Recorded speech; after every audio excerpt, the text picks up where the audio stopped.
It's Brian Preston, the Money Guy. This next question, Brian, this is another investment-esque question. This is from Aaron.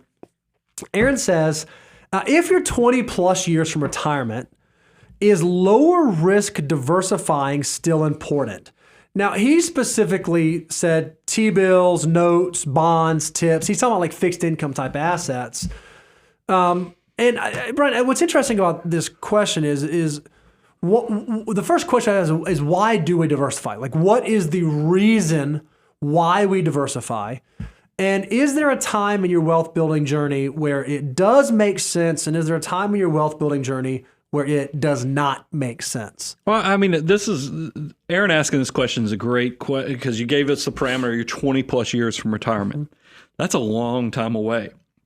So now it's going to come back to Aaron as a person behaviorally, because we know there's so many decisions that are made by investors based upon can you stand the volatility in your behavior and the way you react? Because I don't care how old you are. There are 20-somethings that can say, hey, I can handle the volatility of the financial markets. But then when you lose 35% of your money, you're like, what was I thinking? And you just, everybody says, hey, I want to buy low, sell high. There's so many TikTokers and others we've reacted to. And I'm like, if it's only that easy that you look at the screen, you go, man, that's a low price. I'm going to buy it. I'm going to sell it when it's high. You don't know what's going to happen, and nobody knows what the future holds. But we do know, hey, if you can stay invested, 8 out of 10 years, you're going to make money. Right. But we also know every so often you're going to lose 30+%. There are years that you could potentially lose 30+% of your money.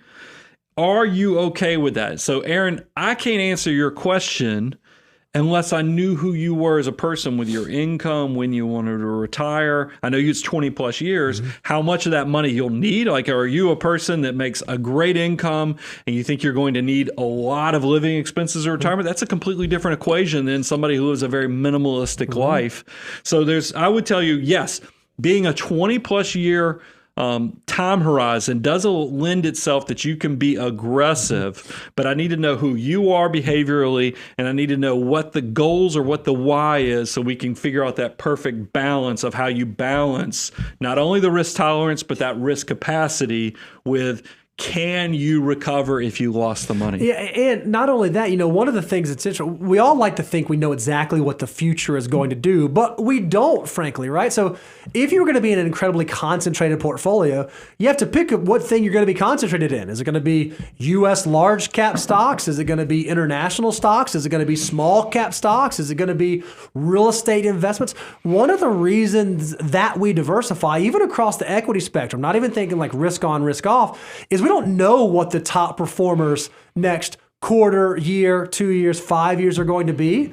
So we want to operate with probabilities. We design portfolios around probabilities of things that we think are positioned to perform well moving forward.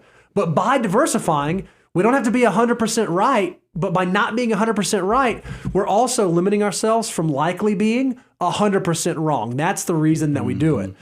Another thing I just want to remind you of, early on in your wealth building journey, your savings rate is exponentially more valuable than your rate of return.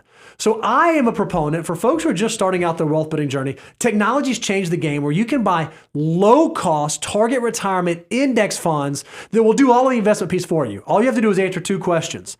How much can I save? What year do I think I want to retire? So when you open your first Roth IRA and you're going to do your first $50 a month into it, a target retirement index fund is a great place to start. And that's really a great solution for most folks until your portfolio hits a critical mass, couple $100,000, that then you can really benefit from diversification, from spreading that out, from looking at your unique circumstance. I think there's a time and a season for thinking through that, but a low-cost index fund, target retirement index fund might provide the exact diversification that you need early on in your wealth building journey.